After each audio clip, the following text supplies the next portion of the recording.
know if I'm ready, but. All right, Hofstra women's basketball coach, Krista Kilburn-Steveski. Last week it was announced that you received a multi-year contract extension. Congratulations. Thank you. What did that mean to you as you continue to build the Hofstra Pride program?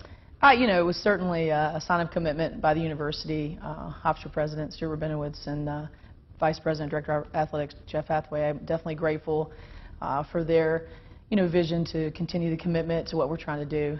We've had a winning program. We've been building. It takes time to continue to build, but it just gives you a lot of confidence for our staff to go out and continue recruiting, outstanding student athletes. We're building a practice facility that's going to be finished next year, hopefully by February.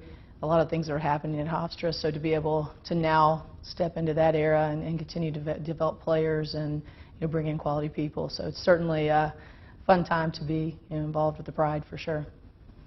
The Pride has to replace an All-America player in Shante Evans, but 3 starters are back from a year ago. What are the expectations heading into the new campaign?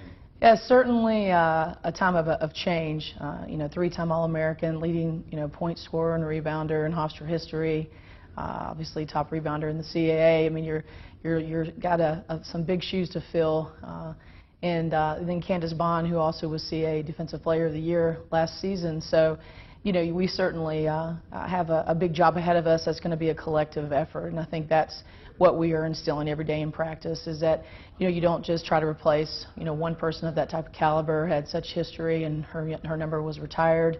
While she was still actively playing. So we do it collectively, led by that mix of 9 newcomers. And, we have a good fresh start. I mean, it is about change, and change is exciting, and these are the reasons why we coach, too. Every year is a different year, so getting back to the teaching, the coaching, the development, and the group is really eager to learn, and I think practicing really hard. You mentioned the 9 newcomers, but speak about the veteran players and how they're going to blend in and what you anticipate from them. Yeah, Anma Nyuku is, obviously had one of her best career seasons last year in her career, averaging 51% from the field goal, 9 points and 5 rebounds, and, her asset is just invaluable off the court as well as on the court. I mean, she is probably one of the most improved players that I've coached in my tenure, next to possibly, Candace Bond, but definitely most improved from top to bottom. And, so her leadership of the blending falls a lot on her shoulders, and, she's the one that can do it. She has the right temperament and, the right mentality to help us to blend, all the newbies. Okay. Also, speak if you would about Thomas and Peyton. They provide a lot of experience and leadership in the backcourt. Yeah, exciting little duo between both of them. Annie Peyton played all 31 games last year. It was her best season ever. Putting up, some decent three-point, percentage, definitely improving on that. She's improving on her free throw percentage, so she's, her and Andriana were probably the 2 hardest working kids in the off season. They were constantly in the gym, whether it was when they were at summer school, whether they were home, whether they were developing their game, whether they were playing pickup, but they were constantly in the gym, and it shows. Those kind of things don't lie when you come back to practice. You can see who's been in the gym and who wasn't. So I think, Andriana is coming off of being, 10th in the nation in assist. She was number 1 in the CAA in assists at 6.6. Incredible stat. I think she'll find her niche, ability to put some points on the board, because she does that extremely well and is really vying to be one of the best point guards. So you've got that type of experience out of those 3, different again without having, the post presence. So it's going to be a collective post presence.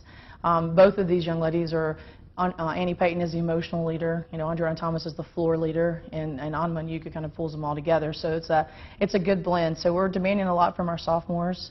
The crew there, Asia Jackson and Lexus Carter in the front court there, and then we're demanding a lot, out of our post presence with Ruth Sherrill, Deion Thomas Palmer, and we have some freshmen. We have a nice freshman from Life Center, Alo Etafaruki. So it's going to be a collective effort. It's going to take time. Have patience. It's not going to happen overnight, but it's a fun place to be right now.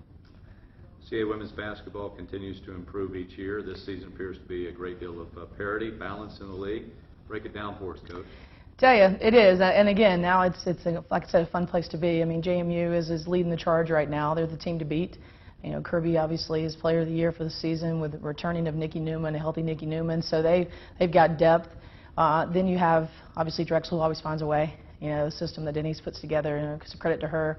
And then you have the mix after that where all the newcomers, Northeastern had their best season ever.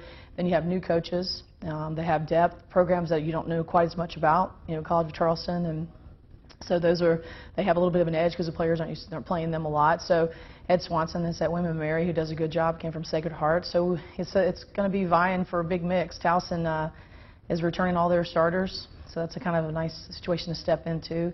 I had that experience back about 8 years ago.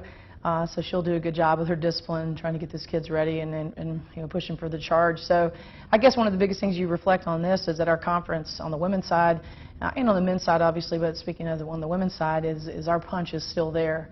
With the absence of Atlanta Del Don, one player, but the programs are all there. JMU and the Drexels and the Delawares, that have been, perennially very, very good, and establishing that big strength for our schedule. So everyone schedules well. We can have the opportunity to have NCAA multiple bids and things that we're all looking forward in keeping our conference strong. And I think that's what I'm most excited about. That we have great coaches, good quality of play, and keeping our conference very, very strong, for our development.